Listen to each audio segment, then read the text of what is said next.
मध्यवर्ती bank central bank म्हणजे काय? व्याख्या: देशातील चलनव्यवस्था, पतव्यवस्था आणि बँकिंग व्यवस्थेचे नियमन व नियंत्रण करणाऱ्या सर्वोच्च बँकेला मध्यवर्ती बँक सेंट्रल बँक म्हणतात.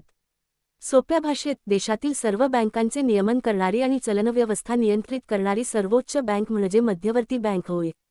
भारतातील मध्यवर्ती बँक, भारतीय reserve bank, reserve bank of India to RBI, मध्यवर्ती बँकेची प्रमुख कार्ये: चलनी नोटा जारी करणे, चलन व पतव्यवस्थेवर नियंत्रण ठेवणे, बँकांची बँक म्हणून कार्य करणे, सरकारची बँक म्हणून कार्य करणे, परकीय चलन साठ्याचे व्यवस्थापन करणे.